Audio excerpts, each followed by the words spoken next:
سزا نہیں آتی۔ اللہ ظالم کو مہلت ضرور دیتا ہے، لیکن ایک دن ہے جب اللہ جنت کو سجائے گا اور جہنم کو بھڑکائے گا اور ترازو کو لٹکائے گا اور پل صراط کو قائم کرے گا اور اپنے عرش کو لائے گا اور خود فرشتوں کو بلائے گا، پھر طارق جمیل کو قبر سے اٹھائے گا، سردار عزیر کو قبر سے اٹھائے گا، زید عمر بکر کو قبر سے اٹھائے گا، پھر مجھ سے سوال کرے گا میں نے تمہیں دنیا میں عزت دی، مال دیا، بتا آج میرے لیے کیا کر کے لایا ہے؟ بولو آج کیا کر کے لائے ہو؟ یا اللہ کی قیامت سے ٹکر لے جاؤ، یا اللہ کی جہنم کو پانی سے بجھا دو، یا اللہ کی جنت کو آگ لگا دو، یا قبر میں جانے سے انکار کر دو، یا موت سے لڑنے کی طاقت دکھا دو، یا یہ طرز زندگی چھوڑو جس نے ہمیں ہلاک کر دیا، اللہ کے سامنے رسوا کر دیا۔ موت ہے، جنت ہے، جہنم ہے، آخرت ہے، اللہ ہے، رسالت ہے، محمد مصطفیٰ کی ہستی ہے جو تمہارے لیے پس گیا، لٹ گیا، دان توڑوائے، خون ہوا۔ جاؤ چلو میرے ساتھ، میں تمہیں طائف کے پہاڑوں میں لے جاؤں اور میں تمہیں وہاں کھڑ کے سوال کروں، کاش طائف کے پہاڑوں کی زباں ہوتی تو سب سے پہلے ہمیں تمہیں لان تان کرتا۔ ارے تمہیں شرم نہ آئی کہ تمہارا نبی تمہارے لیے خون و خون ہو گیا؟ اس کے 2 دفعہ آسمان کے فرشتے روئے ہیں، 2 دفعہ آسمان کے فرشتے روئے ہیں۔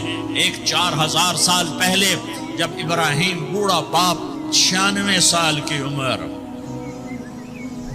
اور 6 سال کا بچہ، اور حکم دیا جا رہا ہے دشمن کے گلے پہ چھری چلانا تو بڑا آسان ہے کہ انسان جب وحشی بن جاتا ہے، جانور بن جاتا ہے، سانپ بن جاتا ہے تو اسے ڈسنے میں کوئی آر نہیں ہوتا، اسے کاٹنے میں کوئی آر نہیں ہوتا، لیکن سامنے تو اسماعیل کھڑا ہے، 86 سال کی عمر میں بیٹا ملا اور باپ 92-94 سال کا بوڑھا ہو گیا، اور میرا رب کہتا ہے ابراہیم اسماعیل کی گردن پہ چھری چلا دے، میں دیکھنا چاہتا ہوں تو میرا ہے یا اسماعیل کا ہے، تیرے دل میں میں ہوں یا اسماعیل ہے؟ کہ میرے رب ہزاروں اسماعیل تجھ پہ قربان کر دوں۔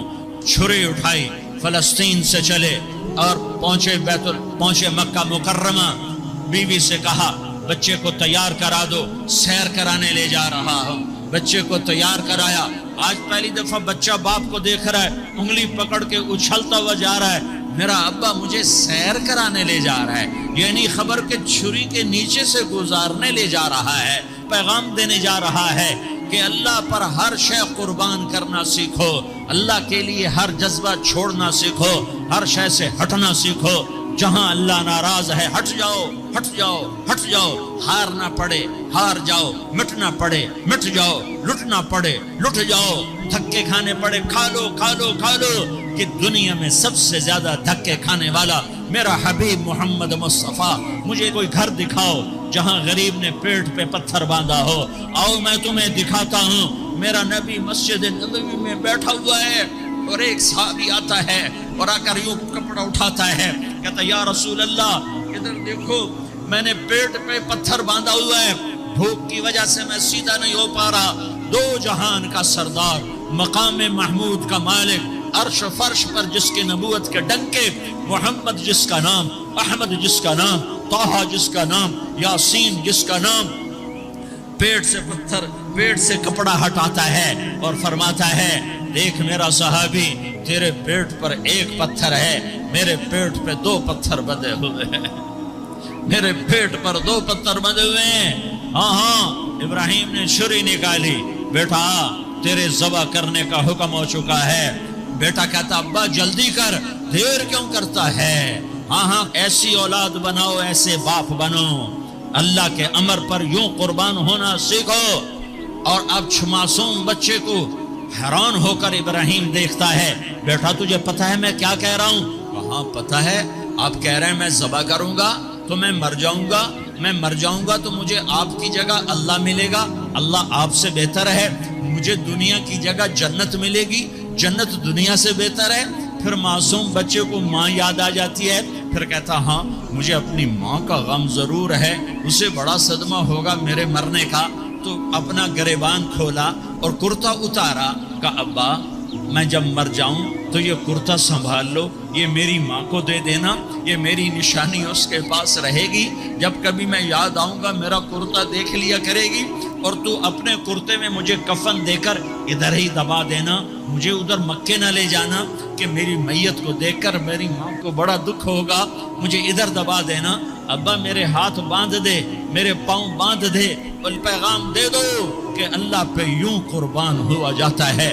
تم پیسے پہ لڑے، تم منصب پر لڑے، تم عہدوں پر لڑے، تم ایک دوسرے کے خون کے پیاسے ہوئے، کیا موت مر گئی ہے تمہارے لیے؟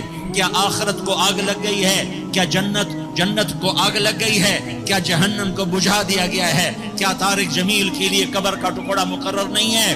کیا اس کی جان کے نکلنے کا وقت مقرر نہیں ہے؟ کیا منکر نکیر میرے پاس آنے والے نہیں ہیں، تمہارے پاس آنے والے نہیں ہیں؟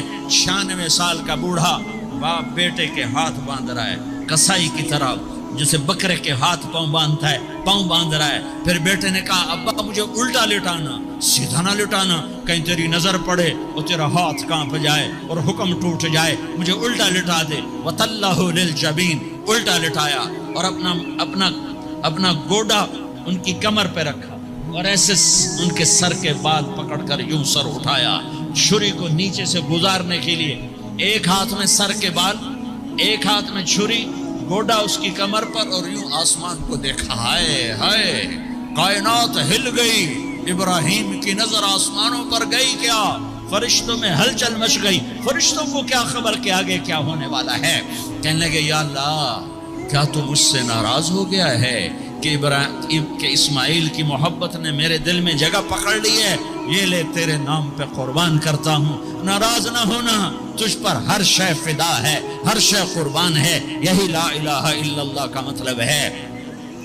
چھری چلائی، جب یہ کہا یا اللہ میں تیرے نام پہ اسماعیل کو قربان کرتا ہوں، ساتوں آسمان کے فرشتے زارو زار روئے کہ فرشتوں کو نہیں پتا آگے کیا ہونے والا ہے۔ دوسری دفعہ 4000 سال بعد یہ طائف کی وادی ہے اور یہ محمد بن عبداللہ ہے اور یہ بھاگ رہے ہیں اور پیچھے پتھر پڑ رہے ہیں، اور وہ بھاگ کے پیچھے پتھر پڑ رہے ہیں، پھر آپ گرتے ہیں، پھر اٹھ کے بھاگتے ہیں، پھر پتھر پڑتے ہیں، پھر آپ گرتے ہیں، پھر اٹھ کے بھاگتے ہیں، پھر پتھر پڑتے ہیں، پھر آپ بے ہوش ہوتے ہیں، زید بن حارثہ اٹھاتے ہیں، باغ میں پناہ لیتے ہیں، پھر آپ کو ہوش آتا ہے، پھر آپ اللہ کی بارگاہ میں دعا کرتے ہیں۔ اس دعا کو سن کر ساتوں آسمان کے فرشتے زارو زار روئے کہ یا اللہ آج میرا تجھ سے گلہ کرنے کو جی چاہ رہا ہے۔ اشکو الیک ضعف قوتی وقلت حیلتی وہوانی علی الناس، میرے رب آج میں تجھ سے گلہ کرتا ہوں، تو نے مجھے کن لوگوں کے حوالے کر دیا جنہوں نے مار مار پتھر مجھے لہو لہان کر دیا۔ اللہ کی غیرت، اللہ کا غضب حرکت میں آیا اور فرشتہ اترا۔ ہاں یا تو میں کیا کہوں، دیکھو اپنے نبی کا معاف کرنا، دیکھو اپنے نبی کا معاف کرنا، دیکھو یہاں تو بیٹا ماں کو معاف کرنے کے لیے تیار نہیں، بھائی کو معاف کرنے کے لیے تیار نہیں۔ فرشتہ پہاڑوں کا آ گیا، یا رسول اللہ اگر آپ اجازت دیں تو ہم دونوں پہاڑوں کے اندر ان کو چکی کے پاٹ کی طرح مسل کے پیس کے کیما بنا دیں اور ان کو ختم کر دیں۔ تو میرے نبی نے فرمایا نہیں، مجھے امید ہے اگر انہوں نے کلمہ نہیں پڑھا تو ان کی نسلوں میں کوئی کلمہ پڑھنے والا آئے گا۔ میں نے معاف کیا ہے، اللہ کو پا لیا، سب کچھ پا لیا، اللہ کو کھو دیا، سب کچھ کھو دیا۔ یہ لا الہ الا اللہ کا پیغام ہے، یہ لا الہ الا اللہ کا پیغام ہے، یہ لا الہ الا اللہ کا پیغام ہے کہ مرنے سے پہلے اللہ کو راضی کر جاؤ۔